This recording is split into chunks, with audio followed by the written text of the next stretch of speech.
ಆತ್ಮೀಯ ಸ್ನೇಹಿತರೆ ತಮಗೆಲ್ಲ ಅಥರ್ವ ಯೂಟ್ಯೂಬ್ ಚಾನಲ್ಗೆ ಸ್ವಾಗತ. ಸ್ನೇಹಿತರೆ, ಯಾರಾದರೂ ಮೊದಲ ಬಾರಿಗೆ ನಮ್ಮ ಯೂಟ್ಯೂಬ್ ಚಾನಲ್ಗೆ ಭೇಟಿ ನೀಡ್ತಾ ಇದ್ದರೆ ಸಬ್ಸ್ಕ್ರೈಬ್ ಮಾಡ್ಕೊಳ್ಳೋದನ್ನು ಮರಿಬೇಡಿ ಸ್ನೇಹಿತರೆ. ಸ್ನೇಹಿತರೆ, ಸಿ ಟಿ ಇ ಟಿ ಪರೀಕ್ಷೆಯಲ್ಲಿ ಕೆಲವೊಂದಿಷ್ಟು ಬದಲಾವಣೆಗಳನ್ನು ಮಾಡ್ತಾ ಇದ್ದಾರೆ. ಸೊ ಆ ಬದಲಾವಣೆಗಳು ಏನು ಅನ್ನೋದನ್ನು ನಾವಿಲ್ಲಿ ಗಮನಿಸ್ತಾ ಬರೋಣ ಸ್ನೇಹಿತರೆ. ಇಲ್ಲಿವರೆಗೂ ಕೂಡ ಸಿ ಟಿ ಇ ಟಿ ಪರೀಕ್ಷೆಯಲ್ಲಿ ಕೇವಲ 2 ಪತ್ರಿಕೆಗಳನ್ನು ಮಾತ್ರ ನಡೆಸ್ತಾ ಇದ್ರು. ಸೊ ಇವಾಗ ಮುಂಬರ್ತಕ್ಕಂತಹ ಒಂದು ಅಧಿಸೂಚನೆಯಿಂದ ಒಟ್ಟಾರೆ 4 ಪತ್ರಿಕೆಗಳನ್ನ ನಾವು ಇಂಪ್ಲಿಮೆಂಟ್ ಮಾಡ್ತೀವಿ ಅಂತೇಳಿ ತಿಳಿಸ್ತಾ ಇದ್ದಾರೆ. ಆದರೆ ಈ ಬಾರಿ ನಡೀತಕ್ಕಂತಹ ಒಂದು ಟಿ ಇ ಟಿಯಲ್ಲಿ ನಾವು 3 ಹಂತಗಳನ್ನು ಎಕ್ಸ್ಪೆಕ್ಟ್ ಮಾಡ್ಬೋದಾಗ್ತದೆ. ಸೊ ಕೇಂದ್ರೀಯ ಪ್ರೌಢ ಶಿಕ್ಷಣ ಮಂಡಳಿ, ಅದೇ ರೀತಿ ಕೇಂದ್ರೀಯ ವಿದ್ಯಾಲಯ, ನವೋದಯ ವಿದ್ಯಾಲಯಗಳಿಂದ ಮಾನ್ಯತೆ ಪಡೆದ ಶಾಲೆಗಳಲ್ಲಿ ಇನ್ನು ಮುಂದೆ 9ರಿಂದ 12ನೇ ತರಗತಿಯಲ್ಲಿ ಶಿಕ್ಷಕರಾಗುವುದು ಸುಲಭವಲ್ಲ ಅಂತಕ್ಕಂಥ ಮಾತನ್ನು ಹೇಳ್ತಾ ಇದ್ದಾರೆ.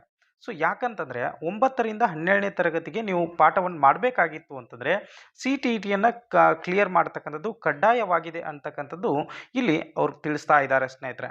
ಸೊ ಹಾಗಾಗಿ ಇನ್ನು ಮುಂದೆ ಬರ್ತಕ್ಕಂತಹ ಒಂದು ಸಿ ಟಿ ಇ ಟಿ ಪರೀಕ್ಷೆಯಲ್ಲಿ ಒಟ್ಟಾರೆ 4 ಹಂತಗಳ ಪರೀಕ್ಷೆಯನ್ನು ಮಾಡಬೇಕು ಅಂತಕ್ಕಂಥದ್ದನ್ನು, ಸೊ 1ರಿಂದ 5ನೇ ತರಗತಿಯವರೆಗೆ ಇರ್ತಕ್ಕಂಥದ್ದನ್ನು ಪತ್ರಿಕೆ 1 ಅಂಥೇಳಿ, ಅದೇ ರೀತಿ 6ರಿಂದ 8ನೇ ತರಗತಿವರೆಗೆ ಇರ್ತಕ್ಕಂಥದ್ದನ್ನು ಪತ್ರಿಕೆ 2 ಅಂತ ಕನ್ಸಿಡರ್ ಮಾಡಿ, ಸೊ 9ರಿಂದ 12ನೇ ತರಗತಿಗೆ ಬೋಧಿಸ್ತಕ್ಕಂಥದ್ದನ್ನು ಸೊ ಪತ್ರಿಕೆ 3 ಅಂಥೇಳಿ ಇಂಪ್ಲಿಮೆಂಟ್ ಮಾಡೋದಕ್ಕೆ ಸದ್ಯ ಸೊ ಎನ್ ಸಿ ಟಿ ಆಗಿರ್ಬೋದು, ಅದೇ ರೀತಿಯಾಗಿ ಒಂದು ಸಿ ಬಿ ಎಸ್ ಸಿ ಬೋರ್ಡಿಂದ ಈ ಒಂದು ಮಾರ್ಗಸೂಚಿಯನ್ನು ಸೊ ಸಿದ್ಧಪಡಿಸ್ತಾ ಇದ್ದಾರೆ. ಆದಷ್ಟು ಬೇಗನೆ ಈ ಒಂದು ಮಾರ್ಗಸೂಚಿಗಳು ಪ್ರಕಟವಾಗಿ ಸೊ 2025ರ ಒಂದು ಜುಲೈನಲ್ಲಿ ಏನು ನೋಟಿಫಿಕೇಶನ್ ಆಗಬೇಕಾಗಿತ್ತಲ್ಲ, ಸೊ ಅದನ್ನು ಇವಾಗ ಡಿಲೇ ಕೂಡ ಮಾಡಿದ್ದಾರೆ. ತುಂಬ ದಿನ ಆಯಿತು, ಇವಾಗ ಒಂದು 2-3 ತಿಂಗಳ ಕಳೆದು ಹೋಗಿದೆ. ಸೊ ಆದಷ್ಟು ಬೇಗನೆ ಒಂದು ನೋಟಿಫಿಕೇಷನನ್ನು ಮಾಡುವಂತಹ ಸಾಧ್ಯತೆಗಳನ್ನ ನಾವಿಲ್ಲಿ ಗಮನಿಸ್ಬೋದಾಗ್ತದೆ. ಸೊ ಹಾಗಾಗಿ ಇನ್ನು ಮುಂದೆ ಬರ್ತಕ್ಕಂಥದ್ದು ಇಲ್ಲಿ ಕೊಟ್ಟಿದ್ದಾರೆ ನೋಡಿ.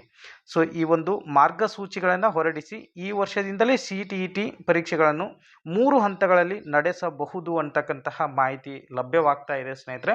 ಸೊ ಹಾಗಾಗಿ ಇನ್ನು ಮುಂದೆ ಬರ್ತಕ್ಕಂಥ ಸಿ ಟಿ ಇ ಟಿ ಪರೀಕ್ಷೆಯಲ್ಲಿ ತಾವು 3 ಹಂತದ ಪರೀಕ್ಷೆಗಳನ್ನ ತಾವು ಗಮನಿಸ್ಬೋದಾಗ್ತದೆ.